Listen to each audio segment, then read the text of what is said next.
I like, and it's so sensual. If you might, then I might, it's just how it goes. When I'm with the gang, I feel like I do no wrong. I feel like I've been through it all, I gotta right my wrong. She bust it, she bust down, and she wanna forward the game. I told my baby, you fuck with a starter, you cannot fall no lanes. I told my brothers I'm staying 100, yeah, I will never change. But they changed on me, with these chains on me.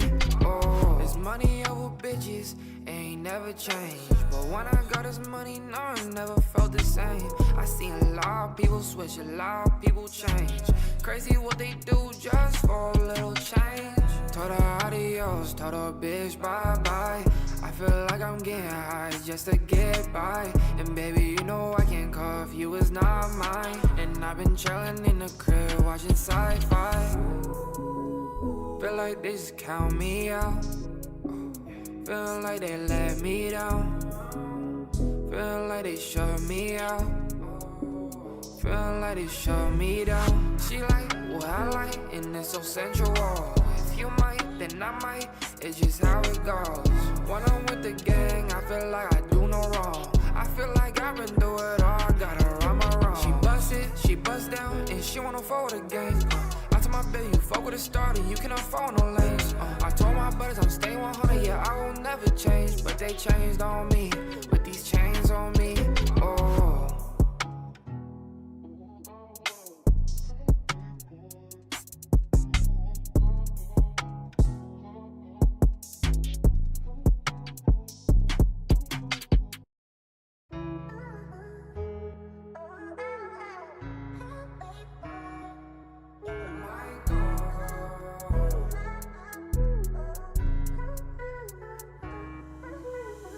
She like what I like, and it's so sensual. If you might, then I might, it's just how it goes. When I'm with the gang, I feel like I do no wrong. Yo, I feel like I've been through it all. the double. She bust it, she bust down, and she Doing another stream today. No face cam this time. I'm just chilling. Oh yes. It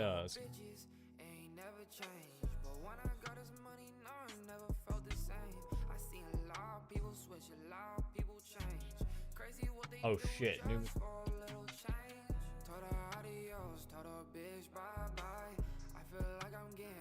just to get by. And baby, you know I can't call if you was not mine. And I've been chillin' in the crib watching sci-fi. Feel like they just I didn't know there was a new. feel like they let me down. Watch the new one. This. Watch the video. This. Okay, shut up. Feel like they shut me down. She like what I like, and it's so sensual. If you might, then I might, it's just how it goes. When I'm with the gang, I feel like I do no wrong. I feel like I've been We'll put Jimmy B. She bust it, she bust down, and she wanna forward the game. It's the most insane laser obstacle ever created. And this is just one of many dangerous and extreme laser mazes that we built for this video. And whichever one of these 10 contestants survives the longest wins 250 grand. Everyone follow me. Welcome to room number 1. Are you freaking kidding me? Yo! How are we supposed to get through this? The rules are simple. You need to go touch that box of money, but you touch a laser, you lose $250,000. The billion-dollar question is, who's going first? Oh, okay, we have our first go. What in the world, bro? I'm stressing out. Yeah. The craziest part is this is the simplest of all the rooms we built. It gets so much harder after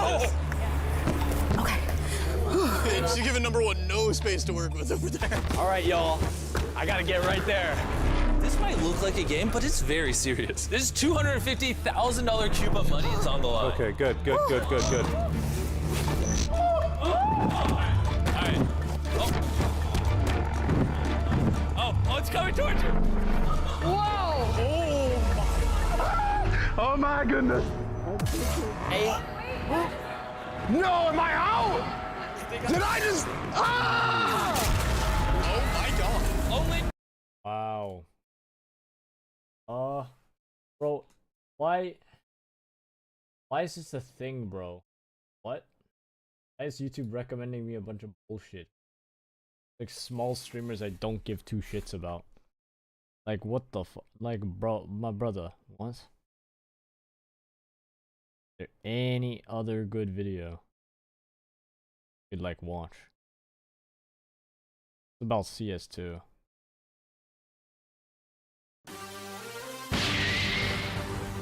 Counter-Strike 2. It's finally here. Oh my god, look at these graphics, dude. Holy crap. This water is so realistic. It's like I'm actually outside. Look at that liquid. I'm literally shaking. Oh my god. Glass physics? Wow. Bro, I have legs now. Man, this game looks so beautiful on Source 2. They did an amazing job. With the looks, yeah. But... Anyways.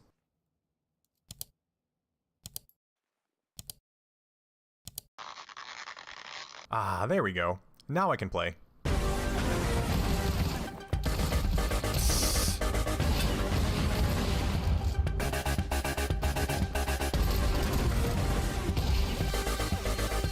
I don't know about the...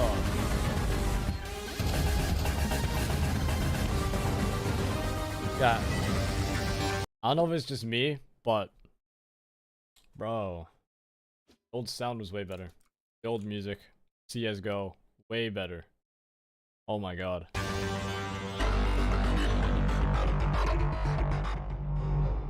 Way better, the impossible has happened, folks. Gabe Newell actually decided to use his video game production company to produce, you're not gonna believe this, a video game. No the way. Valve stock prices soar. The gaming industry is saved. Counter-Strike 2 player numbers are about the same as CSGO. I mean, it's the same game. What did you expect? Counter-Strike is one of the most beloved franchises ever made, with hardcore fans. It's a game that can bring out the best of humanity. This map is so beautiful, by the way. You're beautiful. And the worst of humanity. Hey, Striker, what happened to your head right there, bro?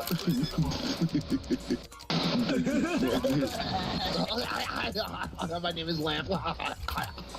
He's lit 86. That meant use your pistol! Both your smoke and your giant fat head got in the way of my shot. Pussy boy. You did the bad flash. You're a little pussy boy. That's why you're Yeah, because saying you got that. no nipples to flash, that's why. Flat-chested bitch, you little cutting board ass bitch. Come What am I on. watching, bro? Why would you say that to me?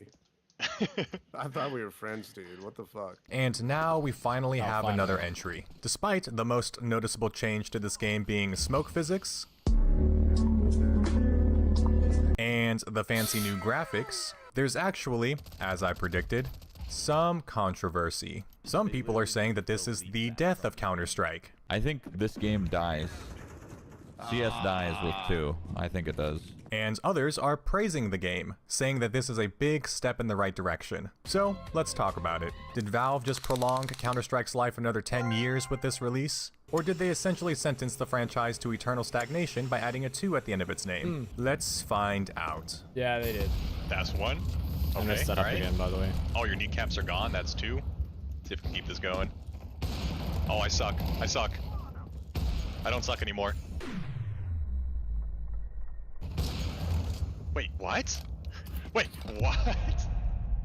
Yeah, the op is kind of broken. Aim doesn't matter.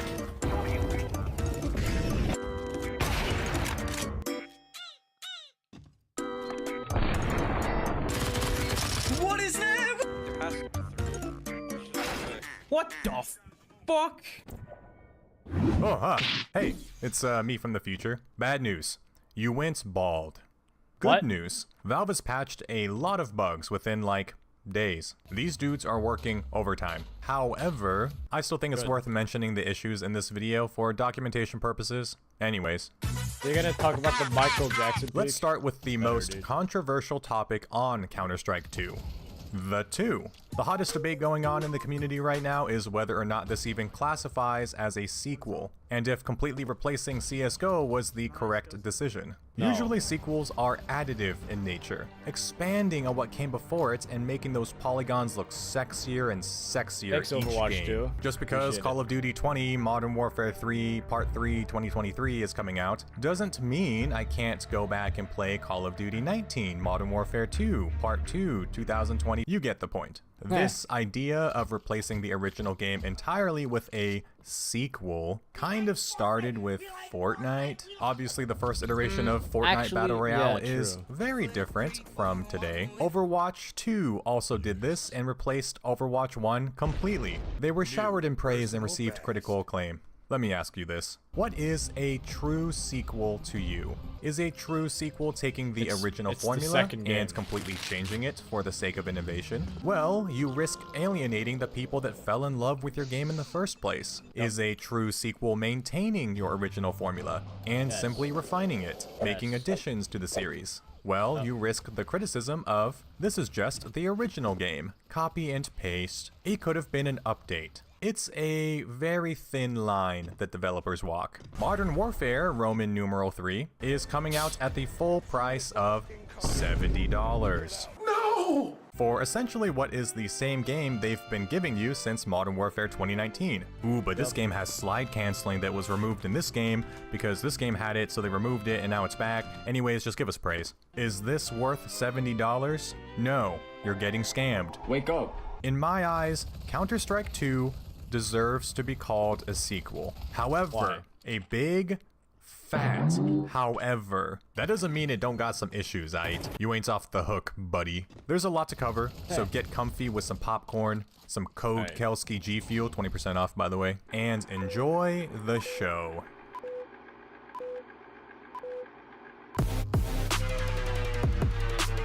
Look, I love the Source engine. It's been the diamond hard backbone for some of the greatest video games ever made. It's also very old. The original Source engine was succeeded by Source 2 around 2014. Valve had a new baby to take care of, so Source 1 wasn't getting as much love anymore. This was almost 10 years ago. CSGO has been essentially running on an engine made of fucking Lincoln Logs. While its foundations are solid, its back-end tech leaves a lot to be desired. It's an engine that has no idea how to properly use a GPU, since its power is CPU bound. Oh, you bought an RTX 3070? That's great, honey. Here's 48 FPS. In CSGO, you could barely even change your graphic settings in-game without risk of your game imploding. Oh, okay. My game just crashed. Lovely. Valve essentially bulldozed CSGO and rebuilt most of the game for Source 2, as opposed to just simply porting the game. Counter-Strike 2 is a new foundation that Valve can build on for the future, without all the technical debt and issues it had before. Although, that doesn't mean that it doesn't have new issues, but we can get to that later. Graphic design is my passion. Counter-Strike 2's UI and UX has been vastly improved. Where's my name tag attached to? I can't tell. Is it like, oh, it's my dick? Everything is like one button click away. You get to see your homies now. The buy menu isn't this god-awful Rockstar wheel anymore. You can refund stuff. That was not bad. That was not bad. What are you talking about? Are you high? Are you like actually insane? Guys, the buy menu wheel wasn't bad. What are you talking about? It wasn't bad. That was perfectly fine. It worked.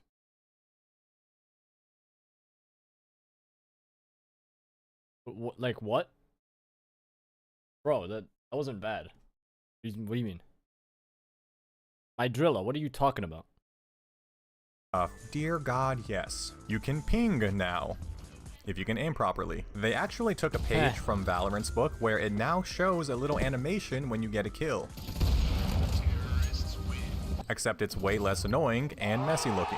Also, fun fact, did you know the skulls on your kill cards actually change depending on how you get the kill? A normal body shot gives you a normal skull. Headshots give you a skull with a hole in the head. Grenade kills give you a blast icon, and so on. It's fucking sick. I love it. I know some people don't like the new UI, but hey, it could have been way worse, alright? God, I hate this Hulu looking ass UI trend. Burn it down, burn it down.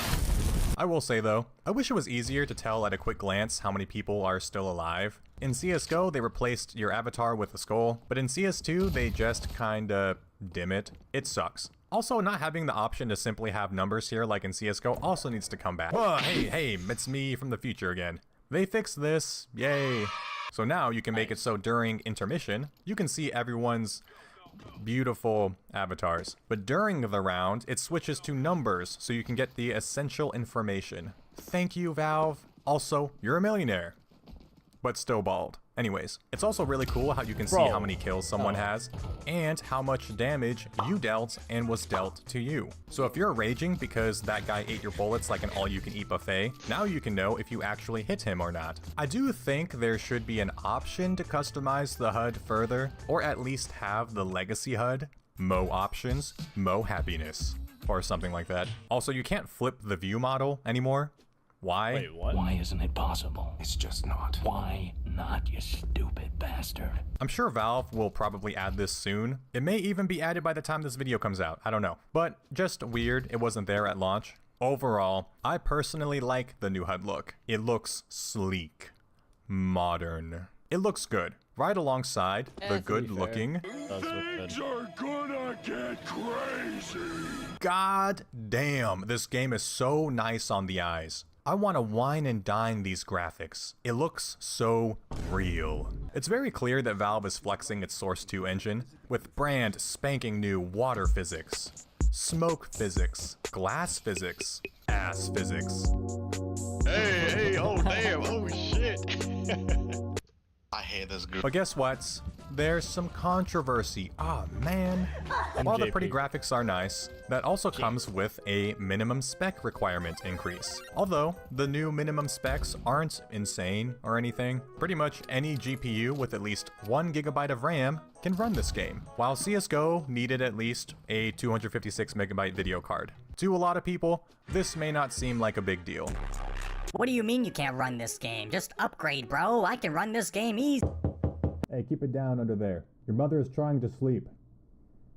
Here's the thing. Valve games are famous for being some of the most easily accessible games ever made. They're so popular because you can play them on almost anything. I wouldn't be surprised if you could run Team Fortress 2 on a goddamn iPod Touch. Hell, you can probably run it on the Counter-Strike bomb. Or CSGO mobile. Let's go smart. No, he's there. Oh, tasty. Raising the bar for entry, even if by a little bit, has cut off hundreds, probably thousands of players from playing the game they had no issues with before. Should these people probably upgrade from their 1993 Dell computer? Yeah, yeah. Unfortunately, it's just a fact that... The thing I'm wondering, right now in this second, are they gonna make a Team Fortress 3, man? Like, I mean, TF2's on the same old Source engine. They're gonna make Team Fortress 3 or something. That means they can actually count to 3. Or they'll just keep the title TF2 and then just switch it to Source 2. Are they gonna do that? As games evolve, you also have to evolve your hardware to keep up with it. Now, I'm not saying that you need to spend $2,000 on a new PC to play CS2, because the minimum specs are pretty generous. Way more generous than other games who don't deserve it. But you also can't expect gaming companies to keep on supporting hardware that is like almost 2 decades old. I'm sure there's tons of people still mad they can't play the newest Call of Duty on their Xbox 360. Quick side tangent. But seeing this game on Source 2 just makes me even more depressed that we'll probably never get a non-VR Half-Life game. I know Half-Life Alyx is beautiful from what I've seen, but come on, man. Imagine another PC Half-Life game with this new tech. Hell, I'd even take a Left 4 Dead 2 Source version. Dear God, Gaben, please. While you can always turn down all of your graphics too low to make the game look like Play-Doh, the new requirements are mostly for the new physics simulation. Something you can't turn off. That's literally Roblox. That is literally Roblox. What? Wait, what? Where'd you get this from?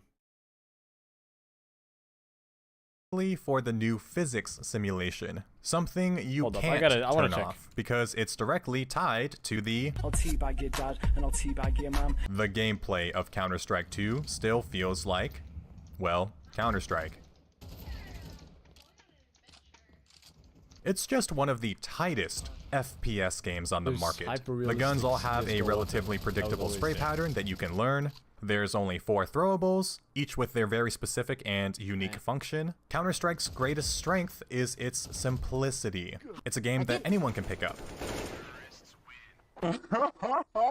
In fact, they even added an option to have your reticle actually follow your weapon spray. That is fucking cool. It doesn't offer any advantages and helps new players understand how shooting works, especially if they're coming from other FPS games. Counter-Strike 2 follows this legacy. They didn't add in sprinting or clambering just because other FPS games are doing it. See, Valve doesn't give a shit. They have confidence in their formula. Clearly, it's working. The complete lack of random abilities that completely throw the gameplay loop into chaos is why Counter-Strike is so addicting. You don't see anyone complaining that people playing in the NBA aren't using like brass knuckles and moon shoes. Basketball doesn't need anything flashy, because the core simplicity of 2 teams trying to get a ball into a circle is fun to watch. People were clowning on Counter-Strike 2 because its main marketing material was about smoke grenades. But this shit is actually a game changer, okay? Oh my god, that's so cool. Oh, that's so cool. I can't think of a single other title that has smoke that you can push around and punch holes through. That is insanely impressive. It completely changes the way smokes impact the game. Great smokes. Oh, wow. I blinded myself. Get it, Pilk. You're fucking up that wall. I couldn't see shit. And it gives grenades even more utility now, since you can use one to disperse it momentarily, or save it for a kill. I will say that CS2 does feel different from CSGO, but just slightly. I don't know if it's the strafe speed or if weapon spray patterns have changed a little bit, but it does feel different. Look at this, look at this, look at this, look at this. This firing looks so weird. Or if weapon spray patterns have changed a little bit, but it does. I can't quite put my finger on it, but it looks so weird. It looks like it plays very poorly. That's what it looks like. To me, especially. Kind of feels like... It just looks clunky. And just unfun to play. I might hop onto CS2, maybe, this stream. I don't know, maybe. Or Rainbow Six, the other. Feel different. Like I said in my last video, this is a very long and established franchise. Obviously, the slightest change to movement and shooting is going to light the community on fire. But honestly, I still think it's one of the best handling shooters on the market. For the most part. Counter-Strike 2 did not have a smooth launch. While I think Counter-Strike 2 is a very good new foundation for the future, that foundation has some cracks and leaks. In the form of... What has he got? Before I lose my goddamn marbles, let's start with the more lighthearted stuff. This is the funniest bug I've ever seen in a shooter. My pronouns must be he, because this game got me feeling like the smoothest criminal, bro. This bug got so much attention that Valve actually updated the Counter-Strike Twitter ban. No. No, you cannot do that, bro. What the? Marbles. Let's start with the more lighthearted stuff. This is the funniest bug I've ever seen in a shooter. My pronouns must be he, because this game got me feeling like the smoothest criminal, bro. This bug got so much attention that Valve actually updated the Counter-Strike Twitter banner to this. Unfortunately, though, this was patched within like a day of it being discovered. For those who don't know, Valve actually collaborated with Star Wars, bringing to millions of gamers the Stormtrooper experience, since you couldn't hit shit in this game. So the hitboxes were not aligned with the player models at all. Valve fixed this relatively fast, thankfully. However, as fast as Valve is patching bugs, it seems that new stuff is being discovered equally as fast. Yeah, although I this saw is pretty sick. This is absolutely insane. Bro, I don't know what he's standing on. He's literally levitating in thin air, bro. This guy is literally just levitating in the air. I'm sorry, what? Can't even lie. Now let's move on to the bad end of the spectrum, subtick servers. This is one of the most garbage networking systems I have ever seen. Halo Infinite has better networking than this, and that game's networking is held together by Elmer's glue and prayers. For people who don't know what ticks are in servers, I'll explain it briefly. It's very boring, so I'll do it in a way that most people can understand. Basically, ticks are intervals of time where the game server registers actions. So you press the fire button, but the game doesn't register that shot until the server's tick interval happens. The faster the rate of ticks, the more accurate that what you do on your screen is actually what is happening in the game. Alright, you still awake? Wake up. So Valve introduced sub-ticks, which is supposed to make it so it doesn't matter what tick rate the server is at, because it'll update in between, meaning... So what you see is what you get. So what you see is what you get. So what you see is what you get. What? Clearly, that's not the case. This is still a massive issue. So much so that I don't even want to play comp right now because the system makes peaks literally make no sense. Watch this. What the fuck? Do you see that? Excuse me, what? In a game with one-shot headshots, this just won't fly, my guy. You are Gabe motherfucking Newell. Hi, this is Gabe. Owner of Valve, worth more than $10 million. And you can't afford to have 128 tick servers? A head crab upon thee. I don't know what Valve is gonna do, because an issue like this is gonna take more than a simple hotfix. If they can't get this sub-tick thing to work, they're gonna have to redo the game's networking, which might take some time. Hopefully sooner rather than later. Finally, let's talk about content. The sting of CS2 replacing CSGO wouldn't be that bad if it had everything CSGO had, right? I mean, it is Counter-Strike 2. Maybe they added some new modes or maps, perhaps. They have literally nothing in. Valve, what the fuck is this? Where's Demolition? Arms Race? Danger Zone for the 7 people who play it. This game was clearly not ready to come out. I'm giving Valve the benefit of the doubt that they aren't intentionally cutting this content forever, and that it just needed some more time in the Source 2 oven. Content-wise, this is completely unacceptable for a sequel. Look, I understand why Valve replaced CSGO with CS2. If they kept both running, it would have decimated the strong, unified player population it has right now. Splitting their user base probably isn't the best idea, but I still think that it's the incorrect decision. Yes, you can still access CSGO, but it should still be playable online. Everybody should care about game preservation. I'm looking at you, Nintendo. Hello, I like money. Yeah, screw them. Do I think Counter-Strike 2 killed the franchise? No. If anything, this was a necessary step if Valve wants to continue to support and make additions to Counter-Strike without the weight of Source 1. I just collided. I just fucking collided. Ow. Ain't no way. Do I think they rushed it? Yes. What just happened to my sniper? Hell yes. Although, CSGO took years to get into a decent state. I'm sure some of you remember that. Valve is clearly pushing out updates at a rapid pace for CS2. A lot of bugs have been fixed, and I do think that in the not too far future, that they will add the rest of the maps and modes. Also, I'm sure community servers will also be back. At least, they better. The tools that Source 2 provides for the community are insanely powerful, and will make it even easier to create content for Counter-Strike. I think I kind of feel like CSGO right now, in the state that it is in, or you say CS2, you mean CS2? No, I mean CSGO, right? The game that I'm currently playing on stream. It's like, if you've played Counter-Strike Source, you know what I'm talking about. There's just a server browser and that's it. There's no like matchmaking or anything.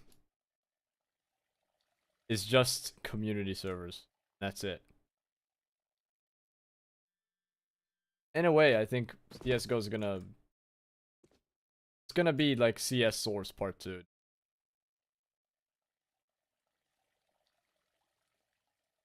Yeah, that's like... That makes sense. Actually makes sense. Future is bright. This has kind of always been Valve's style. They release a game with a formula, and people love it. Then, if that game gets a sequel, they usually try to perfect that formula. It's like the final form of whatever they wanted to make. Counter-Strike 2 is Valve's perfected formula. They've made massive quality of life improvements, they fixed and innovated smoke grenades that no other game has really done yet, it has a proper ranking system now, and there's now new tools to build content. This next chapter of Counter-Strike is just beginning, although the cultural impact, memes, and moments that CSGO provided will never ever be forgotten. And we can only hope that Counter-Strike 2 can do the same. Stewie's running around. We're going to overtime.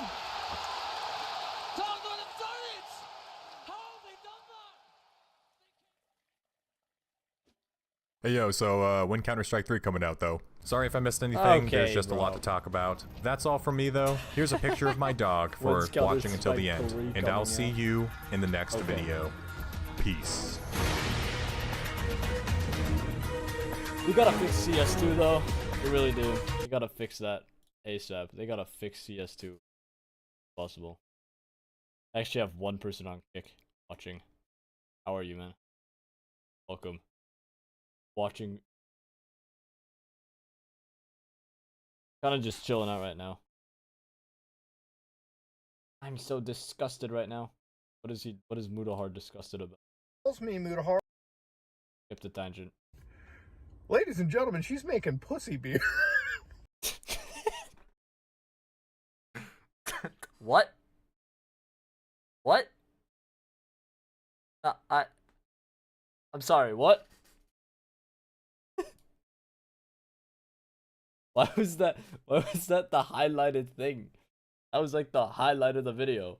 This little purple thing, someone said, yes, this is the most important thing in the video. Okay. Hour long. Pussy.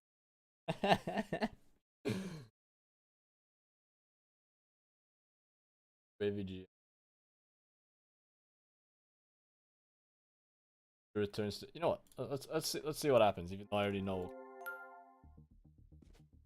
Some short announcements for all of you guys. What's up? Welcome back to the Gamer Update. We hope you guys are all enjoying your day so far. Maybe got some liquids in you.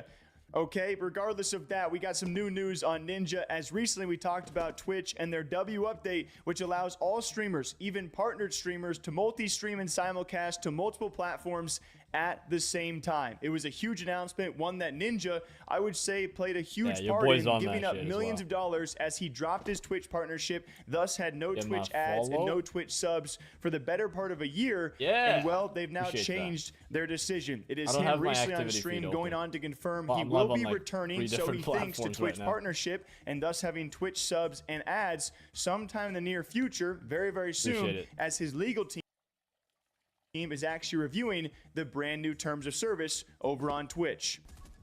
After the Twitch announcement, do you plan on partnering? I'll be subbing again. You know I got the support.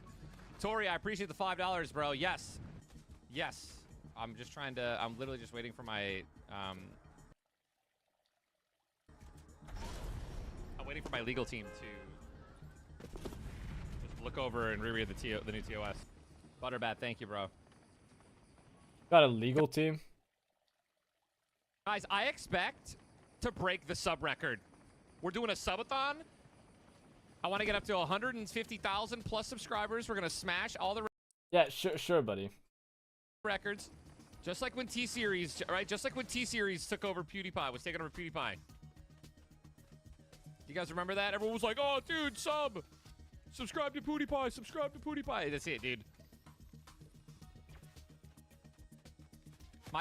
Gonna sub for my boy on YouTube. Alright. Get it. That's where I mainly stream. I mainly stream on YouTube and all that. So, the title is gonna be Make Ninja Great Again. And this is expected, but it's also cool to see right after TOS, right after TwitchCon are being implemented and passed forward, that he's like, yep, we're gonna review it, and then we should have that locked back in. And hopefully the same for other streamers who maybe dropped their Twitch partnership. to do stuff that's very similar. I mean, you got people, I don't know if Moist Critical fully dropped his partnership or. You link it, please? What, my channel? Got you.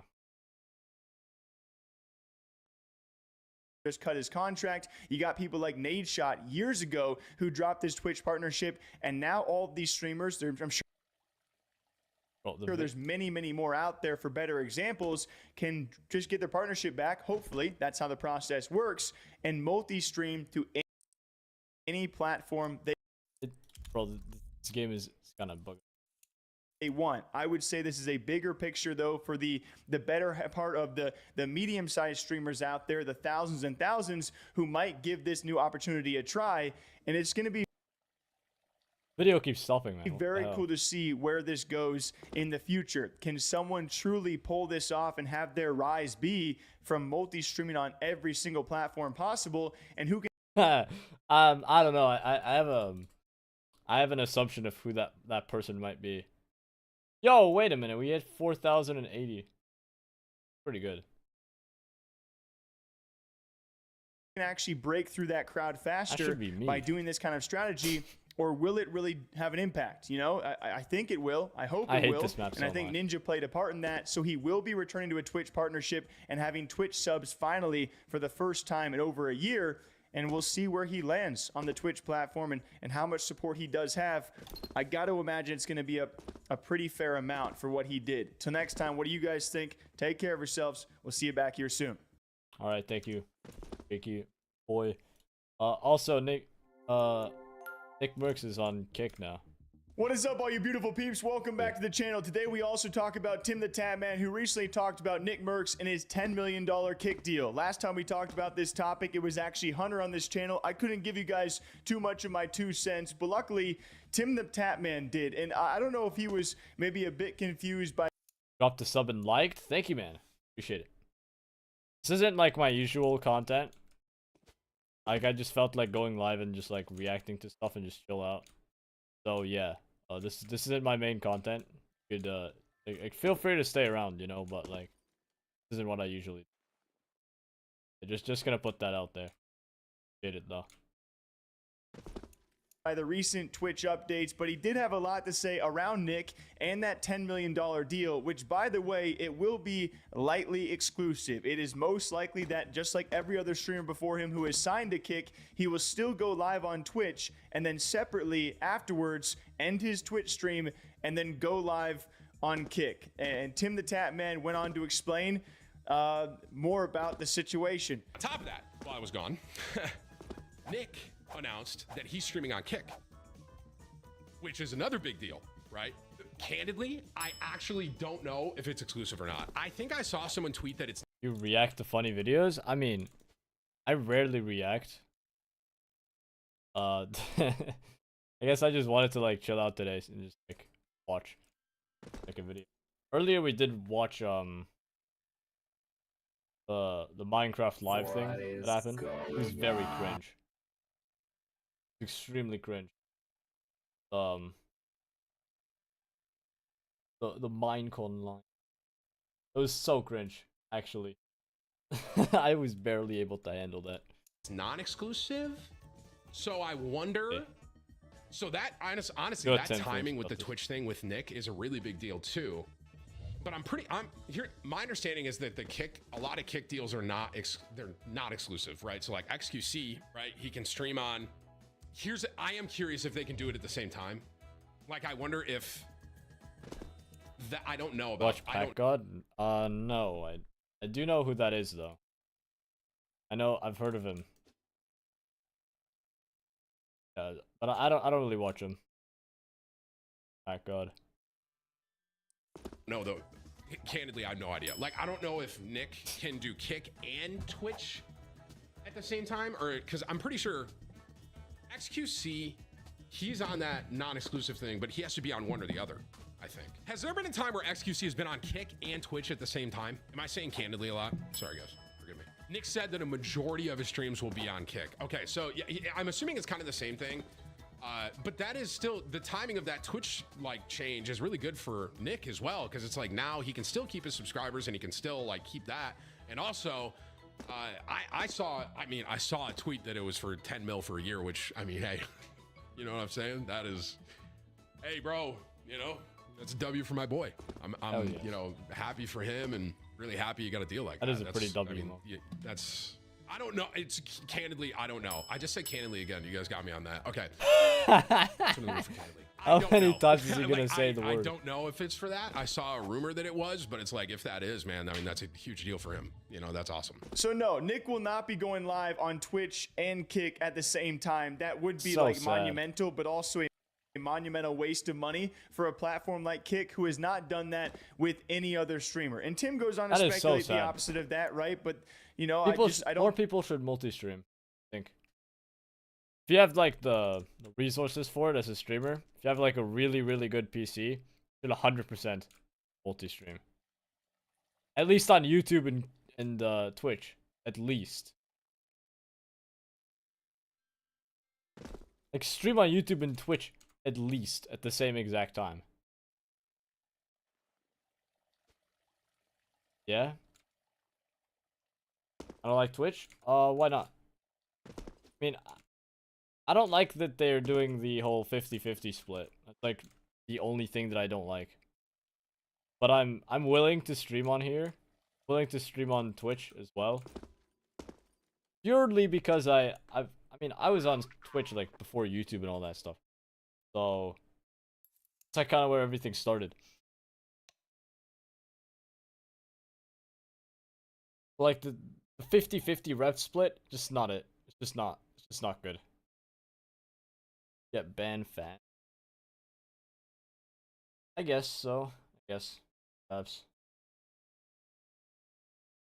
I think multi-streaming is what Nick Merckx will be doing. He also goes on to talk about that Nick Merckx will get to keep his Twitch ads and, of course, his Twitch subs. That was always the case. Regardless of these latest Twitch updates, those were only tailored to multi-streamers, that being streamers who can now stream to multiple platforms at the same time. Regardless of the recent Twitch updates, which were an amazing W and amazing positive, Nick Merckx was always going to be able to keep his Twitch subs and his Twitch ads when he's live on Twitch, which still is a genius move for Nick. Like, I bet he's going to retain his audience on Twitch whenever he goes live there, and a tremendous amount of people are going to follow him over for the longer period of his streams. Like, it's a win-win for someone like Nick Merckx, guaranteed. It's life-changing money right there. Cloaksy goes, I'm going back to Call of Duty.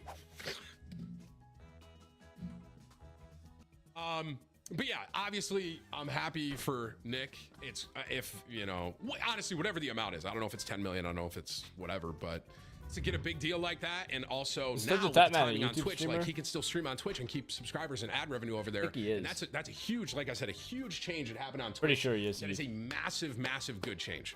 That's a really good thing. Yeah, like I said, I will be curious to see like how much. I don't know how Nick's gonna do it, right? Because I don't think he can do Kick and Twitch at the same time. I don't think. If he can, I mean, that is a huge, massive W for him. But you can do that. I mean, if you can't, they haven't caught on to me yet. But I think he's gonna have to pick one or the other. So I'll be curious to see, like, does he do Kick more or does he do Twitch more? Which obviously we'll kind of figure out down the road. Obviously he'll do Kick more because he's getting paid $10 million by them. Of course he's going to do Kick. Everyone and their mother would do Kick as well if they got paid $10 million. If I got $10 million right now, stream on Kick, I would be streaming more on Kick because I just got paid 10 mil, bro. No brainer. I think a lot of other people have followed suit. And this is coming from Tim, who is, what we believe, signed or maybe re-signing to YouTube. We don't know where he's going next. We had a video out there yesterday about this speculation. This is a YouTube streamer giving compliments to Twitch and their CEO, Dan Clancy, which I do think are well-deserved. For the first time in a long time, we've actually had positive Twitch news, and even YouTube streamers are recognizing it. A lot of really good changes in the gaming scene, well, the streaming space with like with YouTube Twitch. isn't doing anything with streamers, man. Completely honest, man. The changes that I have seen since Dan Clancy has been over there have been very, very, very good change. I'll say a lot of good changes. Who was the previous CEO before Dan? I know he had a dinner down here with Tyler and Jess, How old is and they he, said, I'm not going to go into like exactly. Give me a second. Not again. How old? 59? CEO of Twitch? Okay. Like what their dinner was about, but they basically said like he was a very nice guy and really good head on his shoulders, and it seems like he kind of wants it. If to me, it seems like as someone that streamed on Twitch for a very, very long time, and now I'm on YouTube, and I've been loving. Hey, listen, I still love being on YouTube as well, right? But I felt like towards the end of when I was streaming on Twitch, everything was a lot more just corporate. What? I think it went away from this thing that a lot more just corporate. Corporate. Makes sense. I think it went away from this thing that I knew back in the day that was, how do you explain old Twitch in like 2000 and gosh, when did I start? 2013. Like it was so community based, bro. I can't explain it. Like it was just about like the community aspect of Twitch was so I wasn't there, but right. And then it really started, in my opinion, especially after the Amazon thing, it really started to kind of get away from that, where it's not as much about community and it's not about, you know, streamers, and a lot of streamers I think just became a number. Oh, like that. Like pretty candidly. I think that we need like a candidly counter on this if this is a Tim 2 video. It's like, I think it really came down to it, like now it's a business and it's a number and they got to figure out how to make more money, right? I will say since Dan's been there, in my opinion, it seems like it's going back towards more about community, and I really do think Dan has a genuine care about it. That's to me what it seems like. I haven't met him personally. So that is Tim the Tatman's thoughts on the Nick Merckx deal, which, by the way, at the point of me recording, he is still yet to go live on Kick. I can't wait till he does to actually explain why he made the move and what's going to be next up for him. As you know, we've been talking with Kick staff about some of their plans for Nick, and it actually is like really freaking exciting. Till next time, what do you guys think about this? I am 2 cups of coffee in. I'm aiming to hit to like 4 or 5 today, with reasonable water intake in between, just to stay safe, okay? 5 cups of coffee? That's much, man. What? Okay. Let's see. Other videos. Apex Legends in Halo.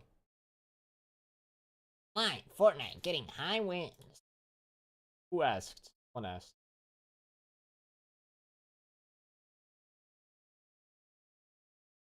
Literally no one asked. Day 3. I didn't ask. One thing I'm seeing a lot is that YouTube is recommending me a bunch of like really small streamers. I'm talking not just streamers, like small YouTubers who have like 0 production quality or like nothing, right? They have like 30 subscribers. and like their videos are like ass. They're like terrible. I'm getting it recommended, man. Like, if I keep scrolling, I'll probably find another one. I'll most likely find another.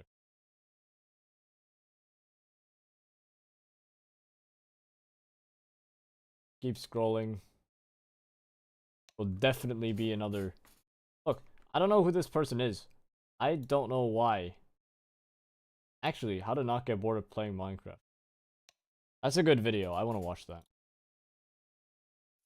Hey folks, Whip here, and today I want to talk about how to keep a long-term Minecraft world and not get bored in the process. My original survival world lasted just about 5 years. Then I fell in love with hardcore Minecraft, and I've survived nearly 2 years in my current world. So let's talk about how to stay entertained after you do all of the basics, like making a house, killing the dragon, and getting all of that sweet netherite armor to be fully geared out. Then what? How do we keep going in the same Minecraft world? Leave a like on this video if you find it helpful, and please consider subscribing if you're new. Before we talk about how to not get bored in a Minecraft world, let's first talk about why you might want to have a long-term world and, well, see if that's for you. First up, easy. You can flex on all your friends with the cool stuff that you've built. Yeah, but I don't have any. Just flex on the internet about some awesome thing that okay, I do. In game. No, it's fine, guys. Just that none of my friends play Minecraft. None of them. Absolutely none. 0. Grand total of 0 people play Minecraft. Okay, maybe one of them. Maybe there's one person who I could think of who plays Minecraft. But no one plays the game. Literally no one. So I have no one to flex to. There's that one. So what do you think of the tree I just built? On a completely unrelated note, of course. Okay, but for real, for me, I get such a great sense of personal accomplishment seeing everything I've built in one world. I can walk around this world endlessly and know that I've done all of this by myself. That's boring, honestly though. Really cool to be able to see. It's so boring. Doesn't mean it has to be a single player world, though. This could be something you and a few close friends or family members do How the hell together, did I do that? and you all get to enjoy the crazy progress you've made as a group, and you'll probably go a little bit quicker. Heck, even if you're a parent and want to build a huge Minecraft world for your kids or future kids to explore and just see their faces light up along with the TNT at your house, but hey, at least they looked at it for a few seconds before blowing it up. Maybe just take some screenshots and a backup or two so you can still enjoy all the cool stuff you've made. Recently, Minecraft has turned into such a sprint of the game. Beat the dragon ASAP, build your mega base, and get all your fancy farms set up, and well, then what? You did it all. A Nothing. long-term world Then is you meant do to play at nothing. a little bit of a slower pace, so you can enjoy the process, and you might find a new type of enjoyment for this game by stopping to smell or dig up the digital flowers and seeds. That was really good timing. Thanks, buddy. Now for the spicy take. Do you hate new Minecraft updates? Like maybe A there's lot. new They're experimental terrible. They villager add nothing changes? to the If you're game. one of the people ranting about those things, well, boy, oh boy, do I have a solution for you. Play in a long-term world. Going off past updates, if you already have something in your world, it doesn't change. For example, there's a Nice, villager over finally. here in my 5-year-old survival world. He was found That was back terrible. in This is my worst 1.12, one yet. before the village and pillage update, and you'll notice his trades don't actually lock. You can just keep infinitely trading for mending books. More importantly, he doesn't need a workstation or a bed to keep trading. He'll just reset every once in a while. So if there's something coming in a new update that you're not so excited about, but you might already have it set up in your world, it probably won't apply to you at all. Like Netherite, for example. This hardcore world is nearly Play 2 modded years old. Minecraft. So you That's can like see the in here best we've thing you got a can bunch do of right now. books, and over here Play we've modded. got a bunch of different Netherite tools, mostly in here, and a lot in here, more in here, and over here. So all of my Netherite armor and tools are from before 1.20, so I didn't need to use the upgrade template, and I probably will never need it. Now, sure, if you lose the stuff or the villager dies, you will need a replacement, but that's your fault. So get good and stop complaining. Something a little Get bit good and less stop complaining. Get good and play stop looking. You play Minecraft all day. You do nothing. What do you mean? Fool whip, man. It's me. I do nothing but play Minecraft. spicy now. You'll eventually clear out so many blocks inside your world that you'll just have too many materials to I'm know sorry. what to do with. I Meaning apologize. storage rooms will always be full, and you can pretty much ignore You gathering saved 3 materials minutes. in your Holy world shit. if you want to keep building forever and ever, except spruce. We always need more spruce. My personal favorite part of a long-term world is I know that everything I build, remove, change, or whatever you want to say has an impact on this world. Everything I build in this world My has a favorite reason part to about exist playing and on a has an impact long-term on the world is not whether I playing just on it. walk by it on the way to a farm. Oh, let's go. I actually got a PB of 1 minute 15 seconds. That is insane. I just beat my previous personal best by 3 minutes and 24 seconds. That's crazy.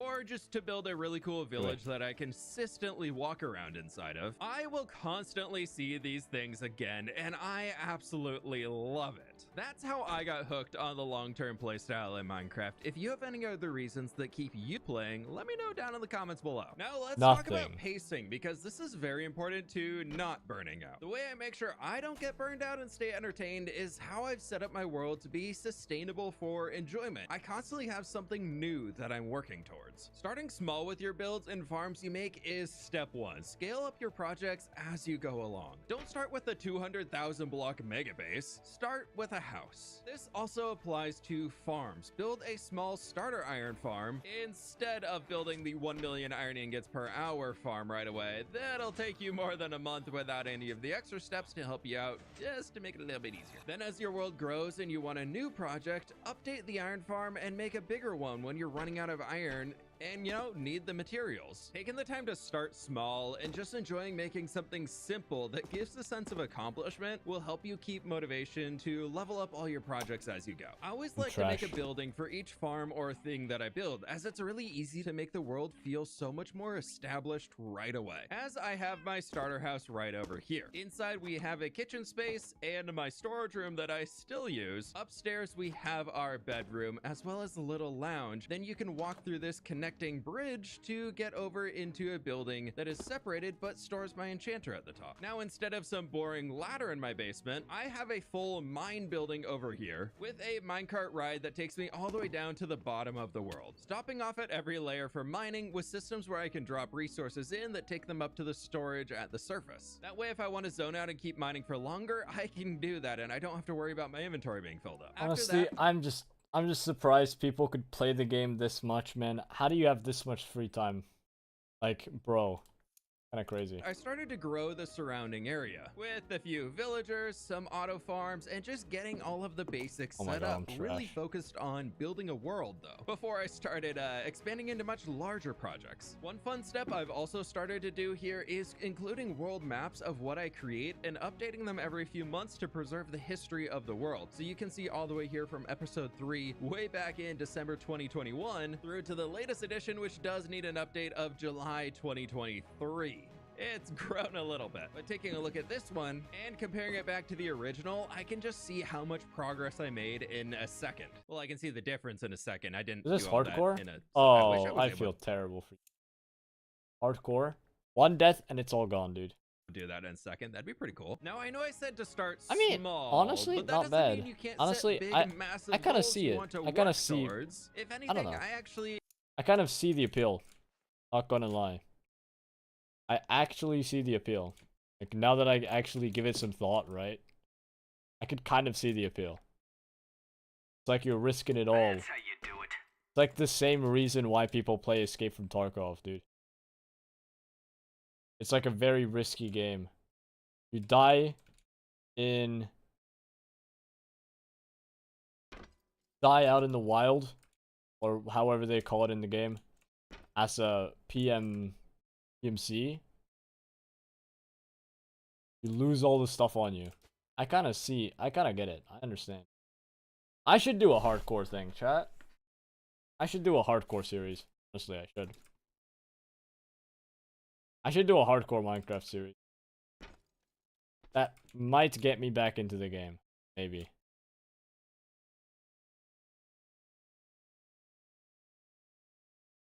Watch me die to like some random ass like chicken or some zombie chicken. I'll think about it. I'll think about it. Encourage that. Give yourself something big you want to build up to. For example, my goal of the hardcore world is to create a fantasy world full of interconnected civilizations, which one means I need a lot of different cities, towns. I don't. Okay. Here's the problem with like creating a massive city, right? There's not gonna be anyone else there. So you're building this entire city, this town and everything for no one. You're building this for no one but yourself. What are you gonna use those houses for? Nothing. It's just there. That is what it is.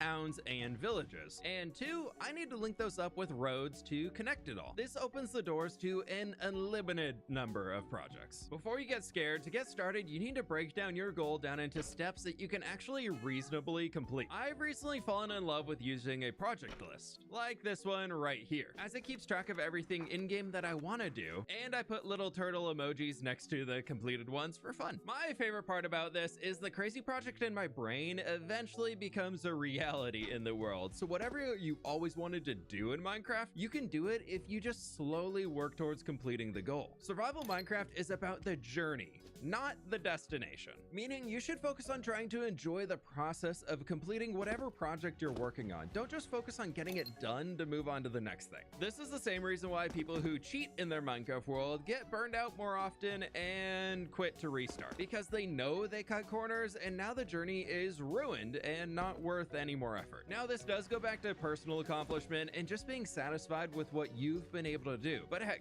this is also Minecraft, so set the rules for yourself. If you can't be bothered to do all the grind work, maybe look into some data packs or mods that will help speed things up, like a tree felling data pack to instantly chop trees down. For me, I added a data pack that gives microblocks from the Wandering Trader, so that guy's actually useful again, and I got some extra detail blocks I can mess around with. Little data packs are definitely a way to keep things interesting, but that won't solve all your problems. With massive projects, things can get very boring doing the same grind for a very long time. Sometimes we just need to break and place different blocks to get excited about the game again. It's a little weird to be saying that, but it's true. For me, I know I need multiple projects going on at once that I can jump between in different parts of the world, or I get burned out pretty quickly. If I get bored of the one I'm working on, I can travel to a different project or hop into a different dimension and pick up where I left off on that one. About 3 months ago, I was feeling the burnout on my medieval city project. To get excited about Minecraft again, I started something completely new, but still on theme, refocusing on my main goal to build an interconnected fantasy world, which means I need a lot of different civilizations. So I found a desert about 1,500 blocks away and started building New Papyrus, a massive project out here to transform the desert into a lush river basin, eventually leading into a huge desert city theme right over there. I wrapped up this village project, and that inspiration tingle for the old city was back.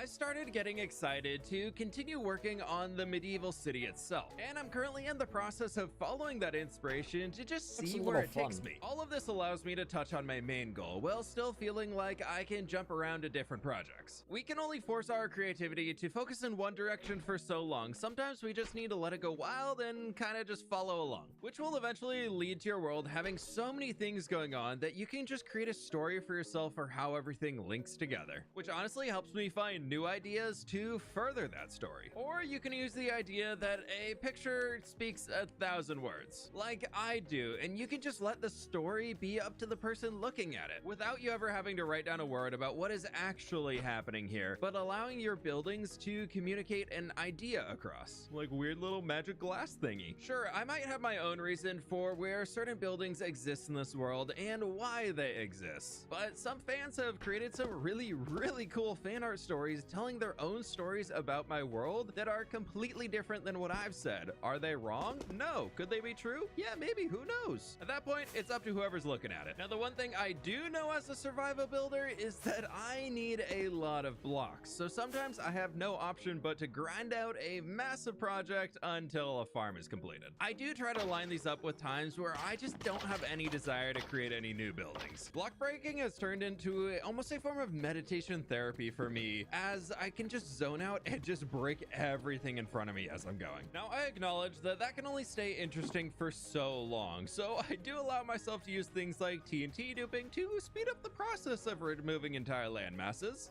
and get back into that building stage yet again. What do you think of this tree? I spent a month removing obsidian here. I wasn't about to spend another month breaking endstone, okay? So we've talked about removing blocks, but one important step to a forever world is adding in blocks to make build locations even better. Yes, I'm talking— What happens when a new update comes out? Think about it. New update comes out, right? And then, guess what? All your shit is lost. Not that, it's like you go out like thousands and thousands of blocks, and then you like, you know, for example, there's a new biome somewhere. You need to travel so much out in the world just to find a new biome to get the wood for the biome, whatever the hell, right? That's how you do it. I say you do. Perfectly timed. Oh man, I don't know. I'll finish watching this video and then I might actually consider doing one of these. I'll consider it. I will. Would be a lot of fun.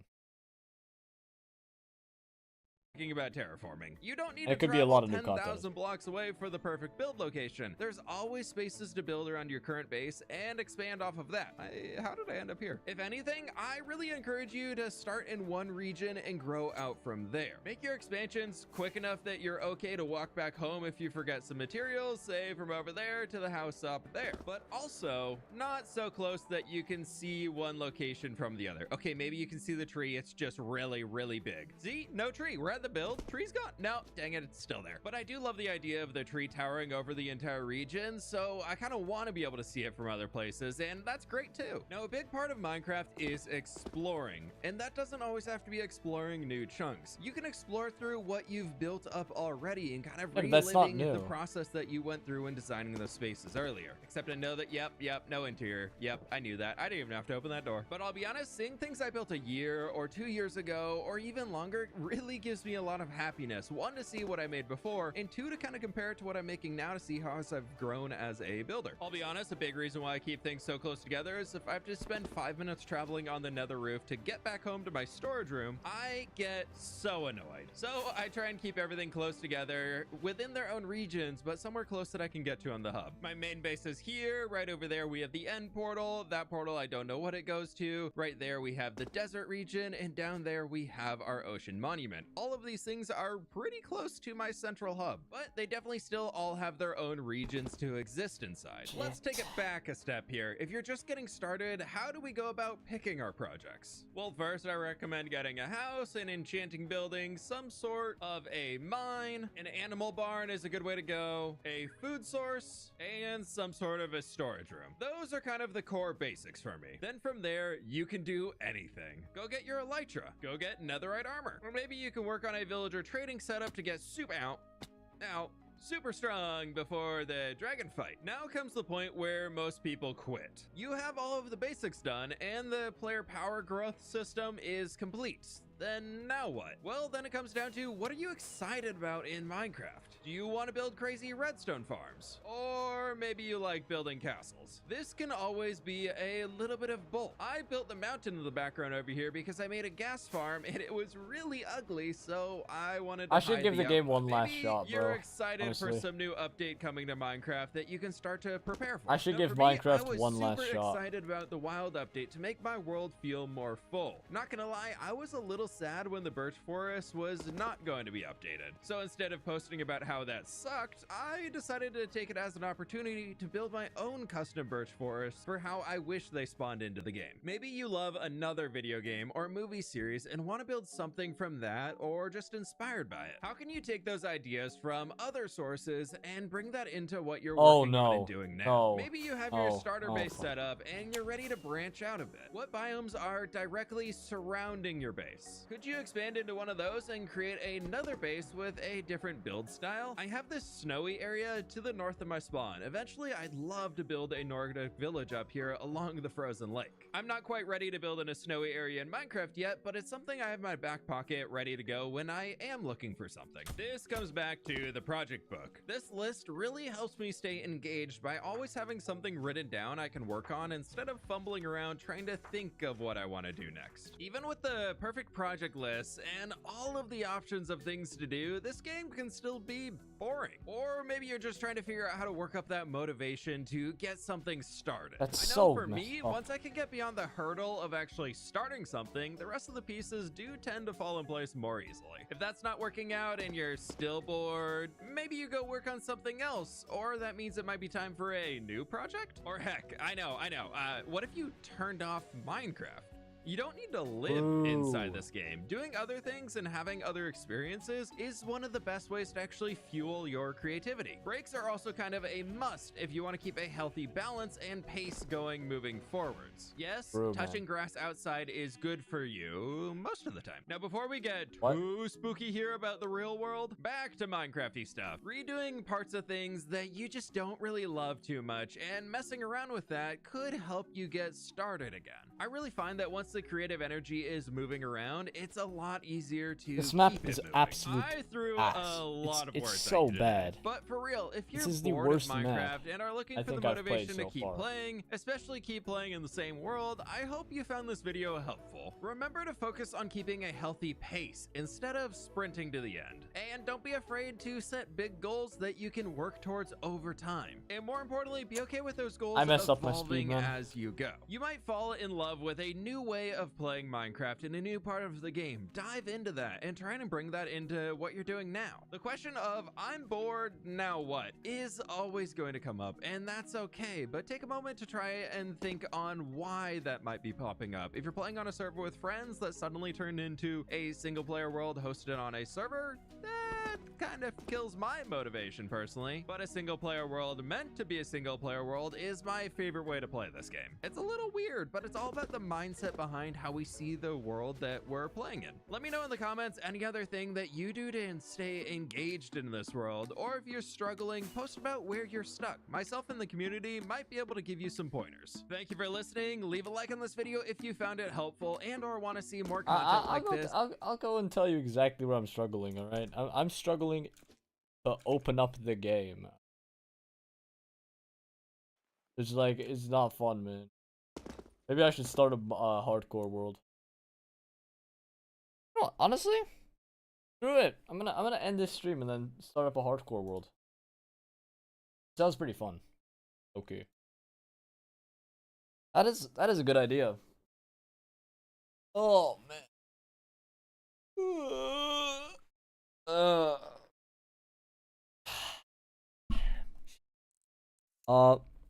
Alright, I'm gonna go and fire up another stream.